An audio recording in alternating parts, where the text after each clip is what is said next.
The prolonged drought in Somalia has caused water sources to dry up, forcing thousands to drink contaminated water as living conditions deteriorate. Children are the worst affected.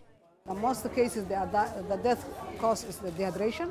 We are doing the rehydration of the child, and we've given also some antibiotics for that because it's acute watery diarrhea and suspect we have cholera, and then we are giving erythromycin in children and doxycycline in adults. This is what we have doing so far. This is the pediatric wing of Banaadir Hospital. In the past 2 months, 47 children have died here from hunger-related ailments. The government hospital has treated at least 1,200 children from severe malnutrition. Thanks to God. Since we got here, his situation is improving and slowly getting better. He was put on a drip and is also receiving medication.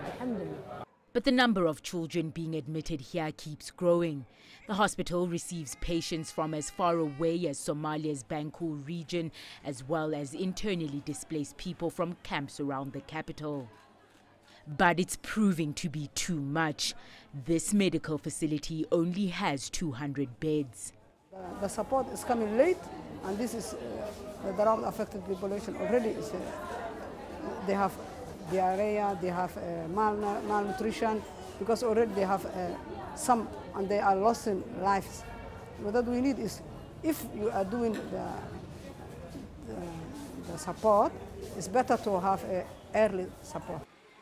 The dry conditions have driven away thousands of people from their villages in pursuit of food and water in urban areas. Those not in hospitals end up in feeding centers like this one. They wait to get a free meal to prevent acute and chronic malnutrition. Thuli Tshabalala, CGTN. Let's discuss this more with Mohammed Sheikh Ali Ahmed. He is the director of New Horizon, a Mogadishu-based civil society organization involved in several campaigns, including mobilizing support for the current humanitarian crisis. Mohammed, thank you for joining us. Now, more than 100 people have died from starvation and drought-related illness in Somalia, and yet the food crisis in the country has not yet been declared a famine. Why is it not yet declared a famine? Well, I think it's getting there. I'd be very surprised if that does not happen very soon, even though I'm praying that it does not happen and doesn't get there. But there are also technical reasons why it hasn't been declared as a famine yet. For one, the malnutrition rate amongst children has to exceed 30%. Another could be that 2 people per every 10,000 people must die every day. Again, I'm praying, I hope it doesn't get there.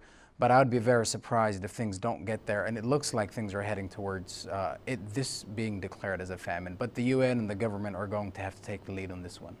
Right, you mentioned the UN and the government. We know the UN has appealed for urgent response from the international community. Somalia's Prime Minister, on the other hand, has appealed to the business community in the country to contribute to the drought response effort. So is there any response coming through?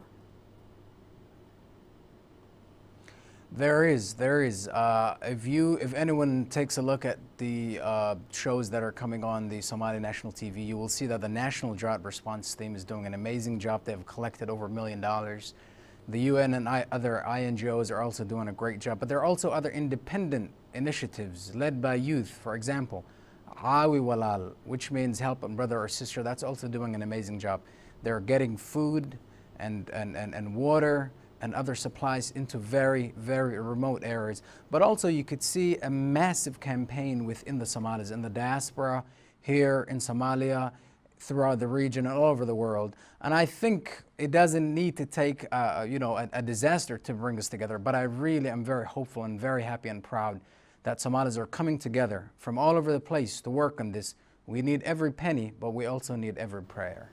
Now, Mohammed, the UN, of course, has cited conflict in Somalia as one of the key contributing factors to what we're seeing now, the drought. And it did mention, of course, that aid is getting to those far-flung, very remote areas. But I'm concerned about security overall in the country.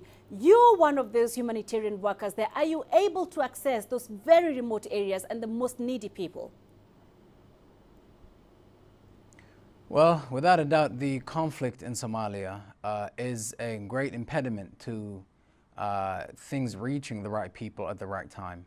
I think the intention is there to reach everyone. all people are, hell-bent, if that's the right word, if I may, and on getting things to the right people. But of course, there are places where people can't access. There are places that are outside of government control. There are places where aid agencies are not able to go to, have not been able to go to for 5, 6, 7, perhaps even longer. And this is where independent initiatives, like I said before, like Walal, comes in, because there are people who are not affiliated to any one party or the other, and they can get to places where many others can't. But we must get to everyone, because every life counts, regardless of where in the country they're at or what their ideologies are. All right. Mohammed Sheikh Ali Ahmed, live for us in Mogadishu, many thanks for joining us.